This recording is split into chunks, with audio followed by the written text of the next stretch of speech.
I didn't have a full-on, like, I wouldn't say breakdown there, but just mentally, that was when it was, like, kicking in big time. Well, yeah, you just had tears in your eyes, and I was feeling it too. We all were. But I want you to know, Swannanoa was the first place that we went to that had been hit. It wasn't the only place that had been hit. It was just the first place we went to. And right away, immediately, our eyes were opened, and we were like, okay, this is not what we even thought it possibly could be. Yeah. I didn't even think it possibly could be as bad as what I witnessed.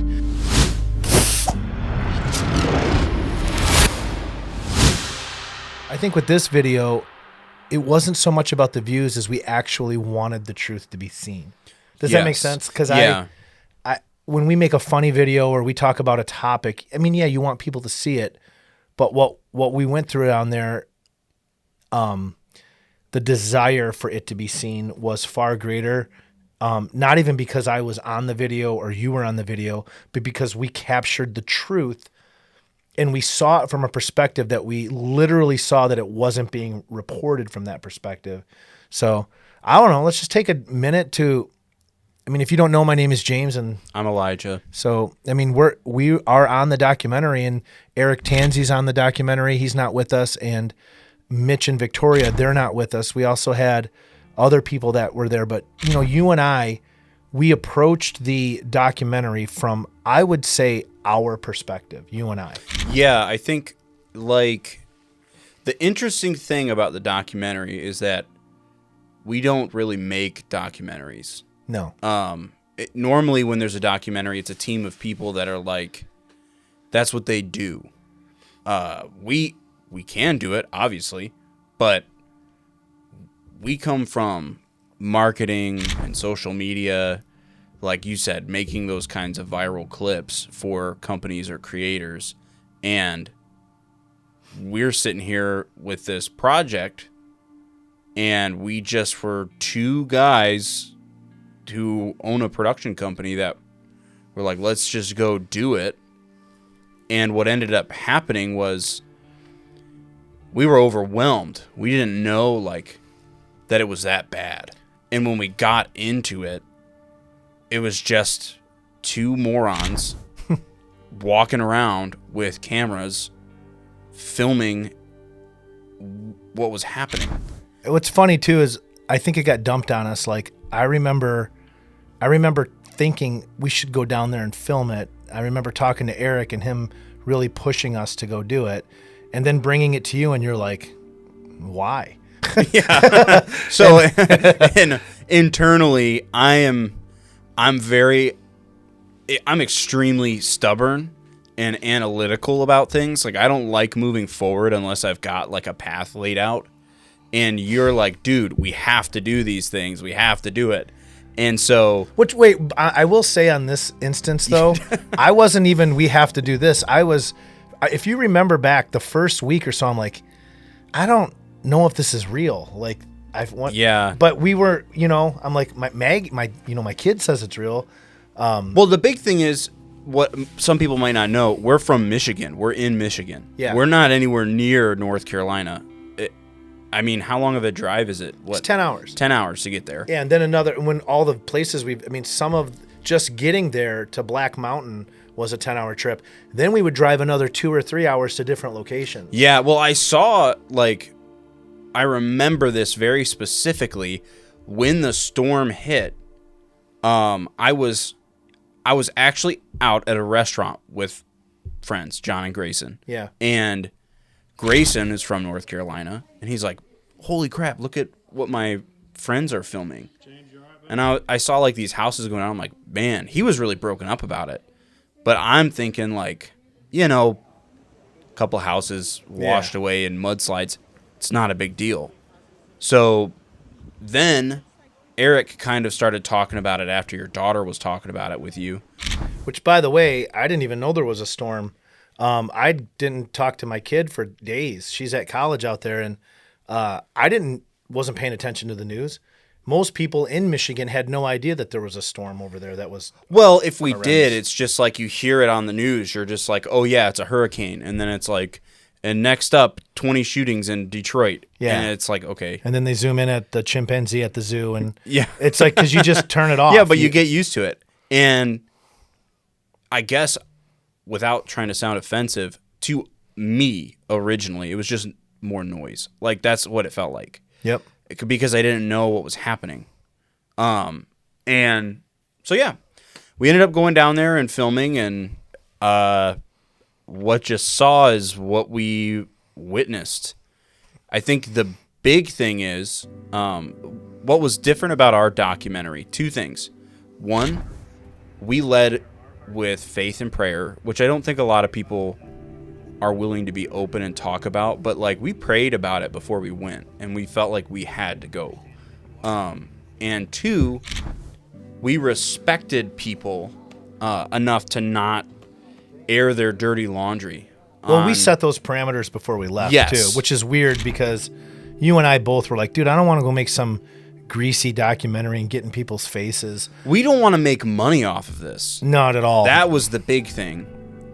No. Like, sure, maybe there's some attention toward our production company, but that wasn't our end goal. We just wanted people to witness what we were seeing. So let me dive into that real quick. So, like, when your daughter calls you from college 3 days after a storm and says, I'm stuck here, it got my, red flags, alerts were going off. And then a guy like Eric telling me that he's rescuing bodies, and he had been calling me he would call me and you for weeks after to try to get us to go down there. Yeah. And it was still like, okay, it's bad. My kid had to come home from college for a month, and you're just like, okay, it's bad. We get it. It's bad. But then we'd watch the news, and there was nothing on the news. I mean, there was a little here and there, but it was like nothing that was anything worse than Katrina. It didn't even seem like it was worse than Katrina. And I don't know. I just want to say, like, for us to go down there, when you say prayer and spirit led, like, my prayer was, God, if I don't want to go down there if you don't want me down there. And I sure as heck don't want to waste my time or resource if this is just a glory seeking trip. Yeah. So it was weird, dude. Like, I absolutely did not want to join in on something to chase ego or glory. In my life, I've been accused of that in the past. I'm not that person, though. I'm really not. I am trying to build something of meaning. So Yeah, well, neither you or I, like, just some background about us. We've kind of hinted on it, that we've been parts of these viral moments, but we've always been in, like, the background of those things. Like, yeah, at least for me, like, my intention for this was, we need to go, let's film it and make something. I never once in my head, I was like, from the beginning, how do we film this so we can raise money for the people in Western North Carolina, not for us. yeah. And that was, like, from the very beginning what my intentions were. And if I wanted to be famous or something, I could have tried doing that a long time ago. But I don't care about that. I don't care about trying to have glory or whatever else. The reason why we're doing this sit-down discussion is to kind of follow up on some things that we couldn't fit in the documentary and discuss. Let's dive into that, dude. Let's talk. So let's start at the beginning. One, we get down there. Totally everything that we planned. We had a binder. It had everything mapped out. And, you'll hear me talk about that in the documentary a little bit, but everything fell through. I mean, everything. We had like 8 or 9 interviews lined up or something. We had multiple interviews. Maybe it wasn't that. We had multiple interviews lined up. The biggest thing that doesn't exist in the documentary, that was actually supposed to be our big sticking point, were these whistleblowers. Every one of them backed out. Every single one. We could barely get one on a phone call, and they wouldn't even speak to us. Yes. And I want to be very transparent here. Elijah and I got a script from a whistleblower that was given to someone else that we scripted out, and I actually tried to read it. Yeah. And we tried to record a whistleblower scene, but it was so dumb because it just didn't bring any reality to we needed a whistleblower. But here's what I think that actually happened. We went down there thinking we were going to make a documentary one way, and I think God gave us the documentary that needed to be made. Yeah. There was a massive cover-up.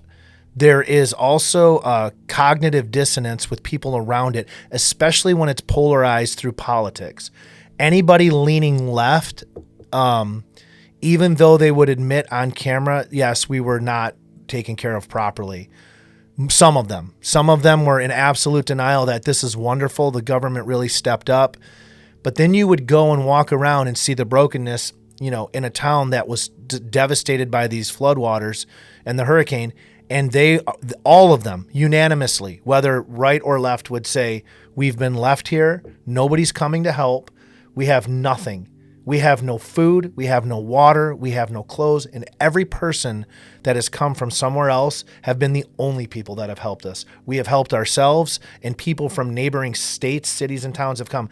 And what's crazy to me, Elijah, and anybody watching, is we would go to a town in certain parts like downtown Asheville, and there was still denial that 25 minutes down the road that there was bodies stuck up in trees and buried under 10 feet of sediment, 20 meters of just dirt, rubble, and stones. That was the thing is when we got there, we didn't even show like the beginning part. We filmed the whole trip down. Yeah. I've got our own footage is just under 40 hours of what we actually have. And I think we got, I want to say about 8 to 10 hours of stuff sent to us from people. And the reality is that doesn't even include photographs. We got tons of pictures. Well, that's the thing is like, you don't, we can't just like, we couldn't make the documentary 10 hours, which is what the first rough cut was, which is we cut it down to 10 hours. What's nuts is, so we, like you said, we had this pre-planned. We had a script. We had binders like for everybody who was on the film crew. And we didn't do any of it. And when I got back to Michigan, I'm like, what do I do with this? Because there's so much footage here. I don't know what I'm doing. And so I had one of our editors go through and organize some of the footage for me so that I could like look at it. And then I looked at it, put it in a timeline, and I tried making our script happen when we didn't film anything from the script. Yep. And so I spent hours on this documentary that I ended up just throwing the whole project away out of frustration and just deleted weeks of work because I was like, this isn't what it needs to be. And I kind of hit a dead end until I like sat down and I was like, okay, what did we actually capture? And we made a storyboard, which I'll show right now. I made like on the wall, you sat here with me, and behind these curtains is a whiteboard, and we put the whole thing out. Yeah. And that helped me line it up finally. And the reality is we captured something that we had no idea what it was when we were filming, when we scripted it, when we were in editing. We didn't know what we would get. And we had editing sessions. How many times did you and I sit down together to edit? Oh, I count. More than 10. Yeah. I mean, it was a lot. Dude. Each time it was more than 4 hours. Oh, towards the end, Elijah, we'd spend 6-8 hours. I mean, we didn't get out of here. I think the last day it was like almost, I was here for, I think 14 or 16 hours. Yeah. Putting it together. I mean, there's no way to talk about it as far as the editing aspect, because you and I got so emotional doing it over and over again, and I don't have the tolerance like you do to sit there and... It's brutal. Yeah, I actually, every time, at least once, I'd get choked up when we were doing the footage. There were so many things we couldn't put in. For instance, like we didn't think to record the phone call to the coroner or the person that you would report bodies to, and listening to them say, we're not looking anymore. Yeah. That's like, we had to say that. We had to go back and tell you that we witnessed that, but we didn't think at the time to witness it. We didn't think to keep the camera on us. We actually have, chunks of flesh on video. But why show that, right? Like, that's not what we're making. Yeah, well, that's the thing is like how do we get the point across without being exploitive? Right. We were talking with people, praying with people, and at the same time, I don't want to walk through the remnant of their home and see their emotional reactions. That's just rude. That's the thing. Like Emily, the first interview that we had. I Yeah. mean, that's the first house we drove up to. The very first. Although I will say, when we drove into Swannanoa, when we came off that main exit, we were driving and we're driving around going, this isn't that bad. There's a couple trees down here and there. When you get off the exit into Swannanoa, a town at the base of a mountain, and you look down the road and it's completely wiped out. And I'm talking a town that has thousands of people. Well, just the river where like what used to be like a little river, like a little creek, was just like so. It was just destroyed. Looked like a bomb hit it. But you would think that there would be reporters. I mean, even a month after the devastation, there was nothing. It was a ghost town. People were hustling and bustling about trying to get things, but there was nothing going on. Like, there was no cameras there. And then, when we go up to Emily's house, she was very chipper. Things were happening for her, but she was also extremely like, from my perspective, she was numb. I still think that a lot of these people were in shock a month and a half afterwards. They didn't know how to respond. And people like that, I mean, that's most of the people we interviewed. We actually didn't include a couple of interviews, and a few of them.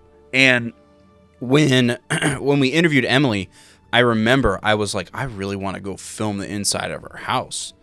Like, I really wanted to. And I was very close to asking about it, but it was wrong. Yep. Where, like, I feel most people would have gone in and done that.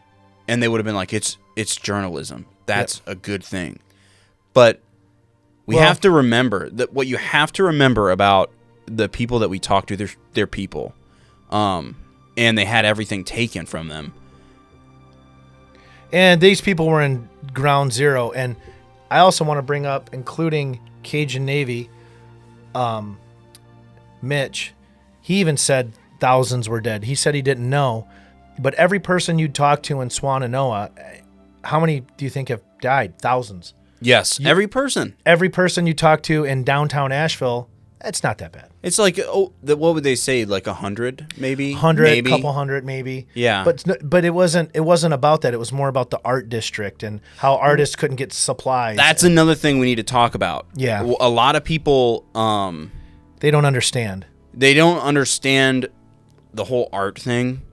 Basically, Asheville is known as like an artist community. Like they have this this district, this artist district.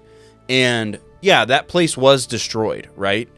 But the people who were there were only a couple of artists that were actually from Asheville.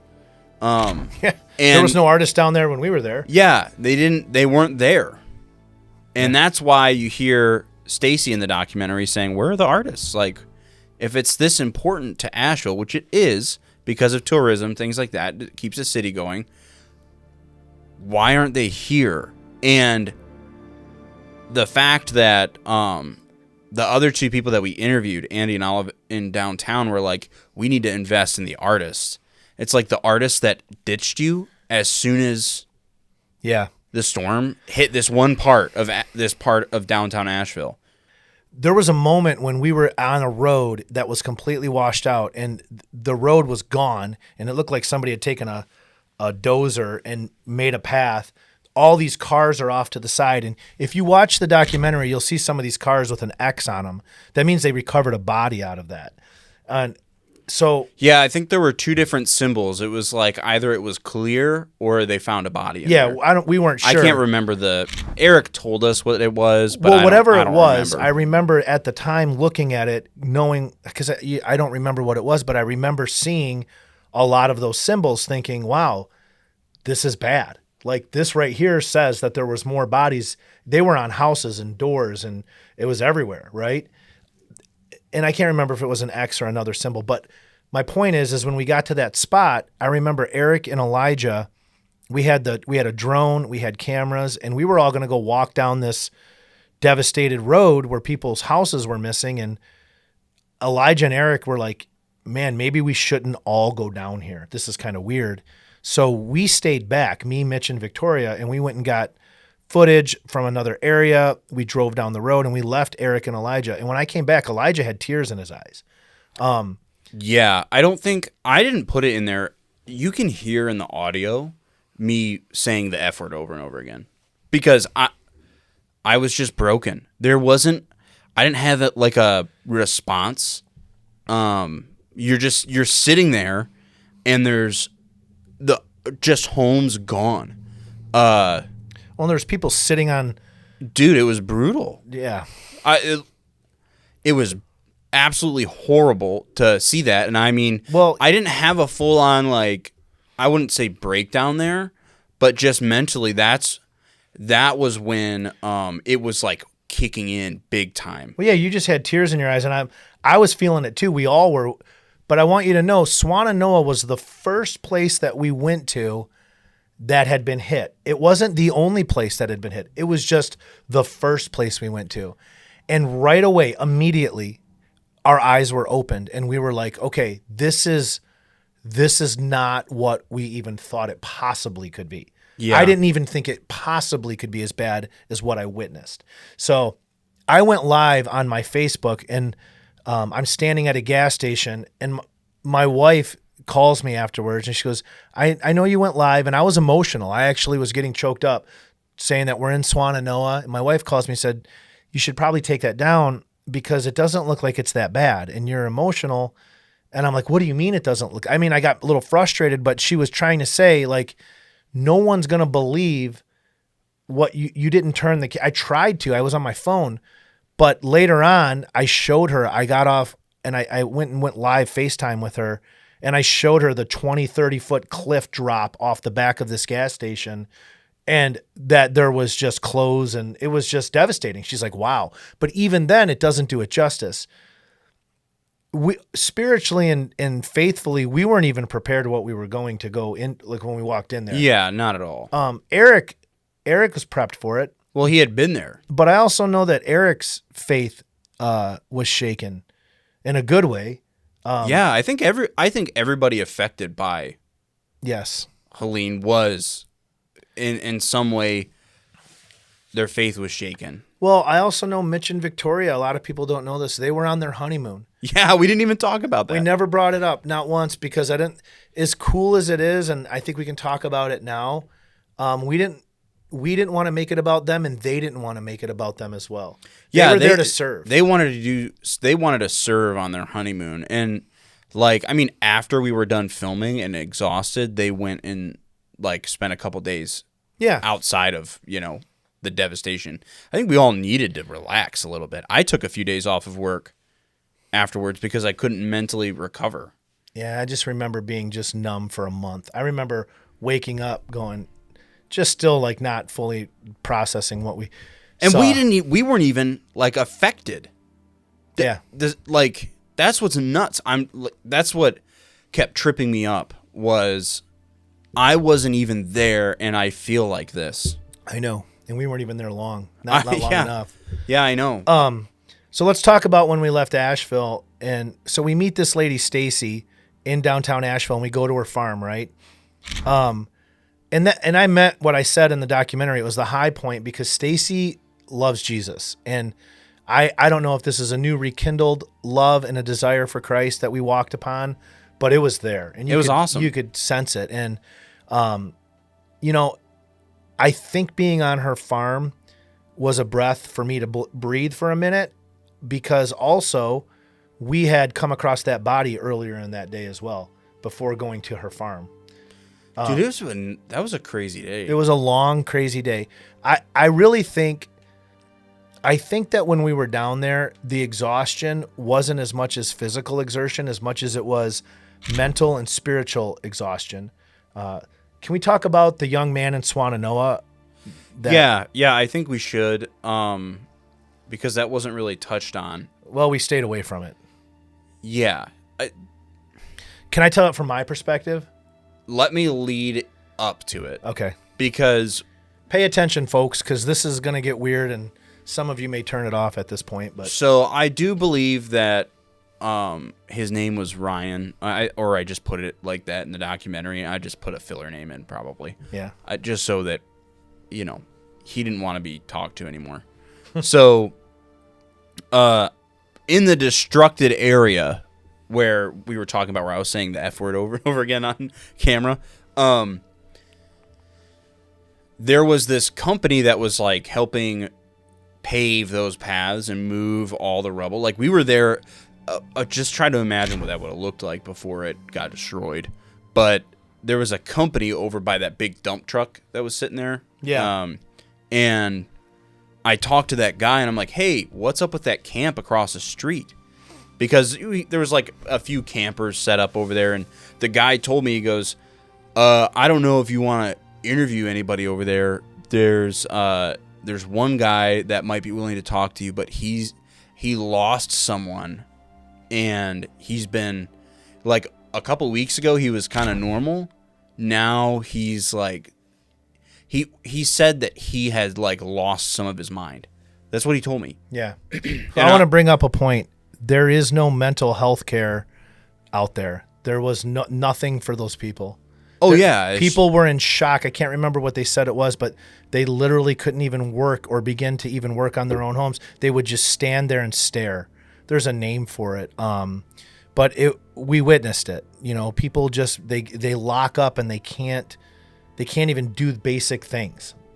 Yeah. So it was weird. We witnessed it. And that's another thing we didn't really get on film, because how do you walk up to somebody who's just kind of locked up and this is a month after the flood. You know what I mean? Yeah. Well, so I left that conversation. I'm like, hey, Eric, were any of those people wanting to talk? Because he went and talked to like the foreman of what was going on in that area. And he's like, no, they don't really want to be on film. And I was like, okay, fine, whatever. This guy talked to me about some people over here. Let's go across the street and talk to him. And Eric was like, okay. And so I went up to you guys and I'm like, hey, come over here. Let's drive over there and talk to these people. Because you guys had just shown back up or something. I don't know. I can't remember. I wasn't looking at you guys. And so we drove across the street. Eric and I are asking people for interviews. The guy says we can't interview anybody. The main guy at the camp. Yeah. And Eric and I are like, F that. We're going to do it. And so we find this guy, Ryan, and we're like, hey, can we get an interview with you? And he was like, yeah, man, yeah. And started off very normal. Like, we started interviewing him, and things started changing. Progressively throughout the interview, I could feel like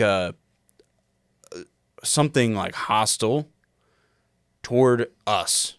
Like, I thought that at any moment he was going to attack us. I wasn't with Elijah. I was off doing something else with Mitch and Victoria.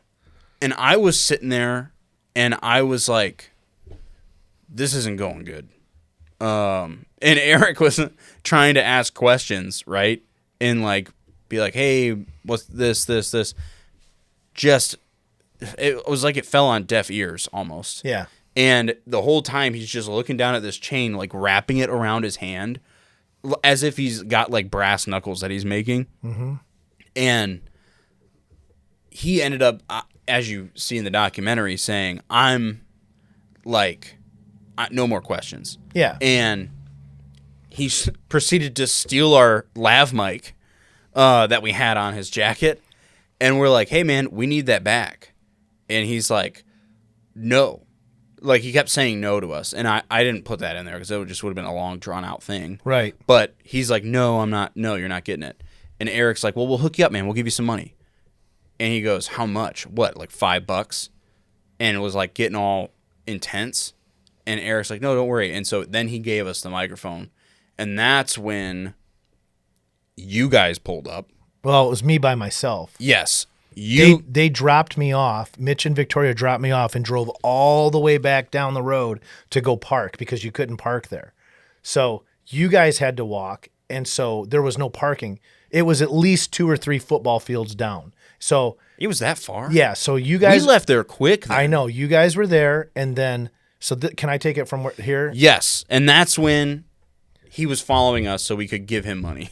Yes, That's it. So I pull up, and I'm like, "Where are you guys at?" And Elijah's like, "We're over here. You can't miss us." You actually pinned where you were. So me and Mitch and Victoria, we got out of the truck. Mitch drops me off, and Mitch and Victoria said, "I'm going to go park." They drove down, way down, and then you guys walk up to me immediately, and this guy's standing there in the background 10 feet away, and Eric's like, he said, "Give me some money." I'm like, "Why?" He goes, "Just don't ask, just give me some money." So He said, give me $100. yeah, so I handed him what I just reached in my pocket and gave him a handful of 20s. I don't even know what I gave him.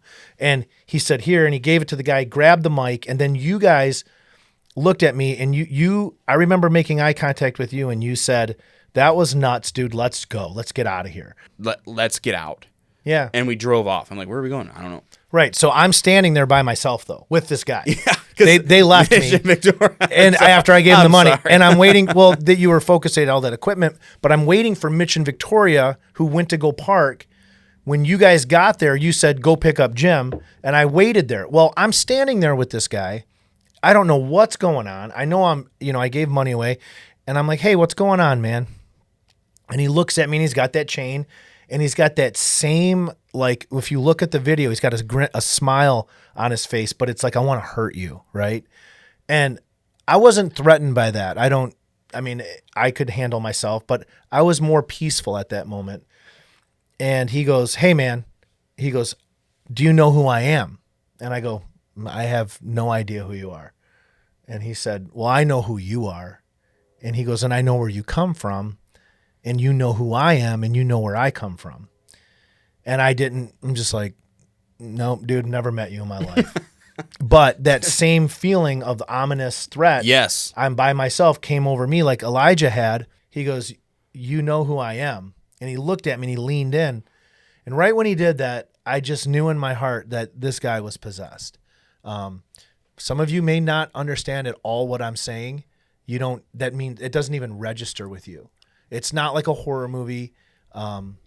You just know, right? And I am a believer in Christ, and just take me at my word, whatever. I don't care if you believe me, but I knew he was possessed.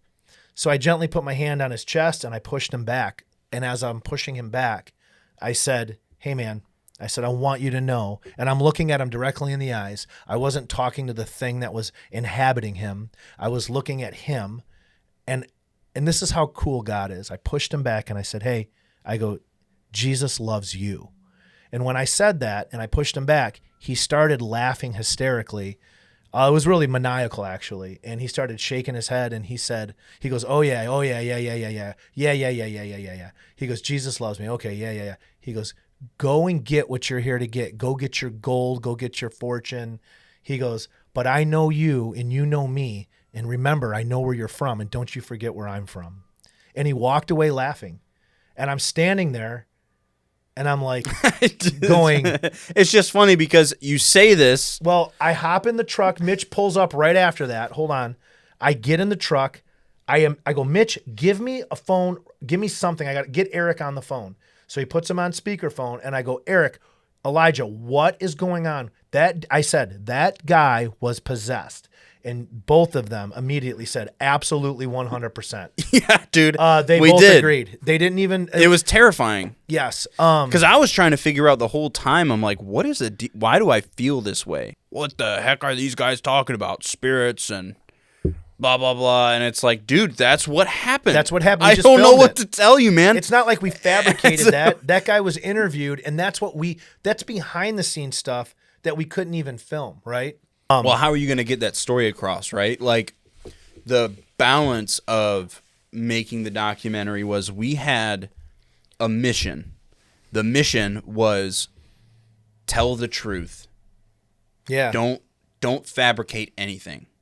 And we said exactly everything we knew. We didn't embellish. It was what it was. And the big thing with something like that is it happened. What do you want us to do? Can we talk? Not talk about it? And also, if we're going to the only way we could have explained it in the documentary was by sitting down and filming ourselves. Yeah. And that we were in the documentary as much as we needed to be. I didn't want to have a bunch of narrative pieces of us. Yeah. But we had to carry the story, and we limited it. We cut a lot of narrative parts that we wanted to put in there because we're like, it doesn't feel right because it's not about us. It's about what's happening around us. Yep. And let's let people draw their own conclusions. It was tough, man. When we came upon the body, we didn't believe it was a body. We didn't know what it was. I've never touched human flesh like that. I don't know what part it was. Mitch smelled it. Too much. Yeah. He's like, I don't smell anything. The problem. Let's talk about the smell. So I want to get into this. I am the only one that didn't put Vicks vapor rub under my nose and in my nostrils. Did Eric do that? Everybody did. All of you guys did it. I had to. I couldn't even get past the dead fish. They were gagging. Eric wasn't gagging. He's been around it before. He just didn't want to smell it. Well, hold on. Let me say something. Or maybe Eric didn't do it. I don't remember. I don't think he did. I think it was just me and Eric that didn't do it. Yeah. I'm like super sensitive to smells. I can't even smell candles. Like I'll throw up. And when we got up there were a bunch of like dead fish and animals. Dude, it smelled bad. It was right? bad. Yep. So this is how we knew that there was a dead body, because you could smell the dead fish and you're like, yeah, that smells bad. But a dead human smells like totally different. Way worse. I can describe it. But I had to use Vicks Vapor Rub just to walk in that field because I was like, I can't. And you could still smell it over the Vicks Vapor Rub, which is crazy. Yes. I had a full experience with it. I've smelt death before. Eric's been around it a lot, and we both immediately I'm like, okay, it's got almost like a sweet BO smell to it and a rot. It has, dude, it's brutal. It's brutal, and it's very distinct, and we knew it immediately. And then when Mitch moves this gray tank, it just came out in such a way that we knew. I almost threw up. It was rough. It was definitely there, and we just couldn't deny it. And so I re-upped the Vicks Vapor Rub. Yeah. Once we turned that tank over, I was like, oh my god. Yeah, I know, it's bad. It's bad. I think once we identified it, though, and once we kept moving through that, it didn't really settle in. Like, it was surreal in the moment. But this is one thing I want to say, and I don't edit this out, please, is we were driving back from Stacy's house, and it was very late at night, and we couldn't see the field. The next morning when we got up to go, yes, we had come across this area where we were after talking to the sheriff.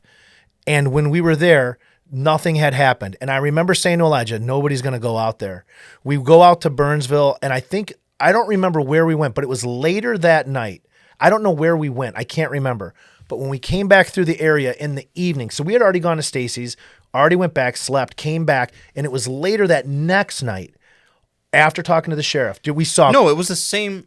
Oh, yeah, it was the next night. It was the next night. We saw all of these bags, coroner bags, and they were big, and they were filled. And it wasn't just filled with, it was body bags that, they weren't just like individual bags. It was like a tote, huge totes. And there was 3 or 4 of them, and they were filled to the brim. And even Eric said, yep, he goes, guys. Where was this at? This was on the way back from wherever we were. And he goes, guys, they definitely have been uncovering bodies there. And that's why I said when they went back there, they didn't just, the reason why the smell was so strong is it wasn't just one person. It wasn't just one. It was parts. It was parts of people. Yeah, and it was multiple. I mean, it filled up these totes, and that was disturbing to see.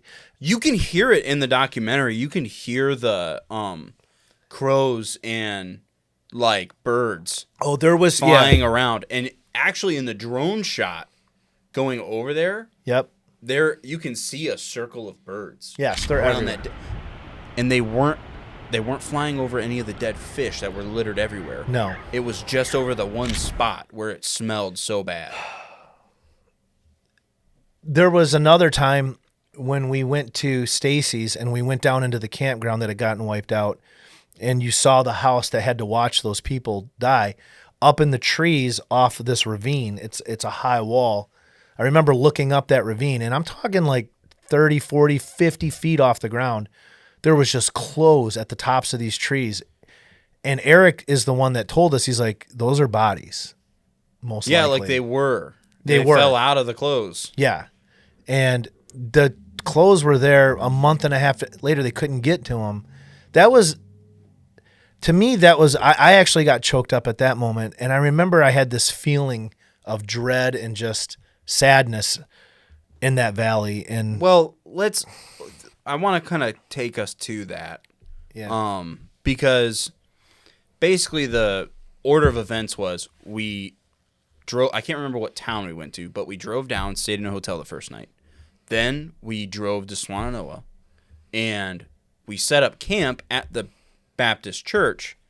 And then I want to be, it's a real liberal word when we say camp. Elijah actually got bit by a tick. He was sleeping on the cold, hard pavement on a kid's tent, inside of a kid's tent. Where I did have a luxury camper bed. You jerk. And I had heat. Yeah. Anyway. Well, I was suffering, and not compared to the people, though. Yeah, that's the thing. So we stayed in that setup camp. Then we went out and filmed our stuff. We stayed there in Swannanoa for 2 nights, right? Yes. Yeah, we stayed in Swannanoa for 2 nights. And then once we went to downtown Asheville, came back, filmed more in Swannanoa, then we planned for the next day, Election Day, by the way. Yep. To go to... No, wait, hold on. It's hard because there's so much going on. We did so much in one day that it was from sun up till sundown. It's not like we slept in and had pancakes. Whatever the next morning was, Eric and I woke up at 5 a.m. I was up at like 4 a.m. I had to poop behind the church. That's a whole other story. I've got bowel problems. I had to poop behind the church. I didn't know there was a bathroom. The door was open to the church. You could have went into and I just went and squatted behind a building. But anyways, so Eric wakes up. Trump's president. He's freaking out about it happily. And then we have to drive to Banner Elk. Because that's the only interview of all of our interviews. Actually, no, there was one, but I didn't include it in the documentary. Yeah. But the only interview that like we lined up that worked. And it was the Banner Elk Fire Department. And so Eric and I wake up super early and we let Jim pack up camp. And then I drove with Eric out to Banner Elk. So that happens, whatever. There's not really anything crazy that happened between then. Like, nothing really out of the ordinary. But we go to the Banner Elk Airfield, and this is where there were a lot of differing opinions, and there was arguments that were had on the airstrip. And I remember this very distinctly because I'm not going to name names of who it was. I don't think I need to do that. But what happened was one person wanted to get to Burnsville one way and one person wanted to get to Burnsville another way. And basically we had Kenneth the pilot waiting on us. And it got so heated that we just me, Mitch, and Victoria just left in the helicopter. That only leaves 2 people then. Me and Eric. So we don't have to get into all the details of that. But what ended up happening is we all ended up in Burnsville. And this is what's nuts to me, okay? We land in a helicopter in the middle of this destroyed campground where a bunch of people died, which I'll talk about in a second. And so we land there, say goodbye to Kenneth. He flies off. We film all this destruction. Oh, I do want to say Kenneth was going to leave. Yeah, he was going to leave. He goes, if you don't figure this out within the next 5 minutes, you're not flying, and I'm done. Yep. And so that's when me and Victoria and Mitch were like, okay, let's just go. I said, I'm leaving. You two figure your crap out. See ya.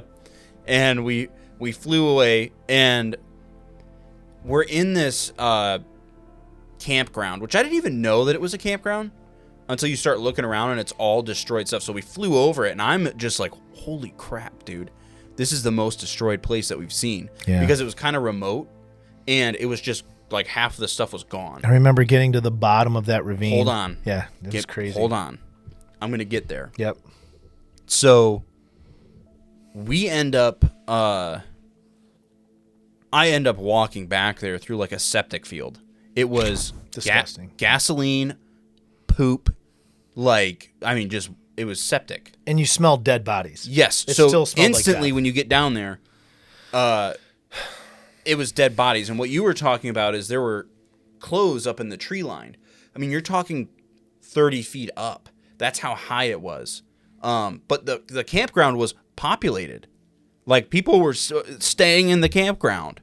And it was packed. Yeah, it was. Every site was taken up. And the storm came through and killed every single person in the campground. Including Anna's family. Dude, yeah. It was so... That's where I had a breakdown. Yeah. When I walked to the other side of the septic field, and I was at the corner of the river, and I just saw mobile homes just wrapped around trees. And I saw what broke me was a kid's scooter. Yeah. That I have it on my phone. I didn't even show it, I don't think, in the documentary because I couldn't watch it again. I watched it maybe twice after, and I was like, I can't watch it again because it's going to break me. Like, I started sobbing. And Mitch and Victoria didn't want to walk through the septic. I don't blame them. But I'm like, I have to film this. Yeah. And I was just crying. And I was like, God, why? Like, I don't get it. So I walk back. We go film some stuff in the camp. And then you and Eric show up. And Eric's like, hey, I want to show you something. Yep. So we go all the way down to the bottom where you were. You guys didn't even go as far as I went. No, but we went down to the bottom, and Eric and I were walking around, and he's trying to tell me that. Keep in mind, this is after an emotional outbreak Eric and I had with one another. We stayed with each other the rest of the time because I care about him, and I know he cares about me. But it was rough because we had a difference of opinion. I was really concerned with the safety of Elijah and Mitch and Victoria, and us getting separated up in the mountains with no real communication.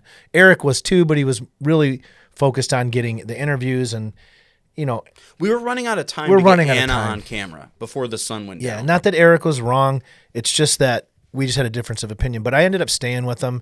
It worked out really good, and we had a lot of good talk. I mean, we talked the whole way, and it was an hour drive just to get to. They flew in the helicopter in 10 minutes. It took us over an hour to get to them. So by the time we get there, Eric just drives straight back. Sun's going down. Not quite, but we're there. We're getting back there, and we get in the back, and Eric finds this siding, and he's like, oh, my gosh. And basically, this piece of siding, he was trying to explain to me that they were looking for the siding of this one house where Anna's family was, but they couldn't find it, and it was a very distinct, I think, blue color. Mm-hmm. And while Eric was walking, we found it. And he's like, he even said, they're going to be so happy to know that I found it, because the house was completely gone, like not a trace of it. So just the fact that he found it. So I remember that was wild. Then we go back up and talk to Anna. She wouldn't do the interview, but we still walked around and talked with her. We didn't want to make her do the interview. We didn't show any of the, there was churches. They were having churches. There was a church that was being held up by a couple of posts and some sheets around it that said, we're still having church here. Yeah. And it's wild. And it's like, it looked like we didn't even talk about that. There was like an hour of footage from that. Yeah, and it's crazy. And it was beautiful to see that people were still meeting there on Sundays to hold church. In the middle of this destroyed road. Yes, they were. It was like but what's terrifying is it looked like it was going to collapse, but they were still meeting underneath it. It was just wild. That we could go on and on. There's so much to talk about. I do want to wrap this up. Yeah. I want to say thank you to. We still have more to talk about after this part, but I want to say thank you to Robbie, from For a Loader Work. Yes. We ended up going out to. We went to a nicer restaurant that was still active. I demanded that we go to. Yeah, we really. I was so hungry by the end of 5 days. I was so tired, and We went there and we ate. He actually comped our whole meal. Yes. Without us asking. We were not asking. He's just like, what are you guys doing here? Because we had cameras with us, Yep. And he's like, we told him that we're filming a documentary and all the proceeds go to the people of Western North Carolina. He's like, I'm in. You guys got a place to stay tonight? And they arranged a hotel, 2 hotel rooms for us that night. I want to say that we did not have a place to stay. No matter what we would have tried to come up with that night, there was nothing. We were gonna sleep on the floor again. We didn't have a choice. I mean, there was no place to go. We could have found like maybe a motel somewhere, maybe. No, I mean we tried to look, dude. We didn't. Yeah, we but find anything. the closest stuff that we could find that we could book that night was a couple hours away. Yep. And like 2.5 hours away. And we were already tired. Yeah, we're like, no, like it's 10 p.m. We need to sleep. And he found somewhere. They got somewhere because they knew him. Yeah. Like 30, 40 minutes away. Yep. And so we went and stayed there. But yeah, he donated all of that, and he's at the very end of the documentary. He was awesome. He was a really awesome dude, and I just want to say that I appreciate him for doing that because we needed it. I needed it. Even though we didn't deserve it. No, it's cool. So that was a cool moment. It was also a blessing too. Like, yeah, there was also a whole other area that we filmed with Eric Darden.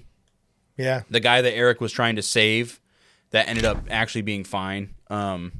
But we went there, and that was an interesting experience. Well, it was weird because Eric's got such a tight connection with this guy, and I'm like, if you can see that I'm like, where are we going? What's going on? And Elijah's like, I don't know, man.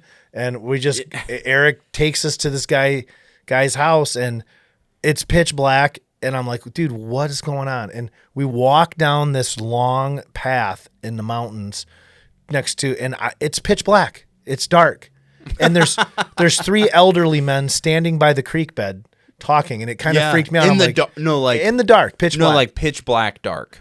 And I'm like, what is going on, man? And then Eric explains to him that Darden helped him write his book, helped him. Yeah, encouraged him as an author. Yeah, encouraged him as an author. Super intelligent guy. He ended up we sat around on his porch and just laughed and talked for the night. And yeah, but it didn't fit into the documentary because as much as we wanted to tell the story, it wasn't about us. Yes, and I wanted to tell Darden's story, but we didn't have enough it wasn't mixing with what we were doing. Yeah, I had from our perspective. I had a whole thing in there with Darden. Yeah, in the original draft, we had a whole thing. So it just took away from. We had to cut it out because we had to end with Anna. Yeah, in the hope of those people in their interviews. So that's all we're going to talk about. There's more, but that's a lot, and we've podcasted now or did this discussion for a long time. But if you want to book the premiere of the documentary, and if we can get out to you or you can figure out a way to get us there, Elijah and I and Eric and Mitch and Victoria or whoever, we would love to come and share our testimony story. Yeah, it doesn't have to be, we're not just limited to Michigan. Yeah. We just want to get the word out more. Yep. So if you're interested in premiering it in your church or wherever, or just sharing it, share the documentary. As far as like what's next for us in the channel, we're just going to be uploading more creative content here and hopefully doing more work like this down the road when it comes up. So yeah, thank you for supporting. Go donate still to the people. Or just go out there. Yeah, go out there. Help. They still need it, man. They still need it, and they're probably going to need it for the next 5 years at least. Yeah, some of those people may not even. They're not talking about the suicide rate and the after death toll of that, and then the surviving of the winter with no real power. I mean, it was shaky at best. So pray for them, and thanks for watching. I don't really know what to say, but thank you.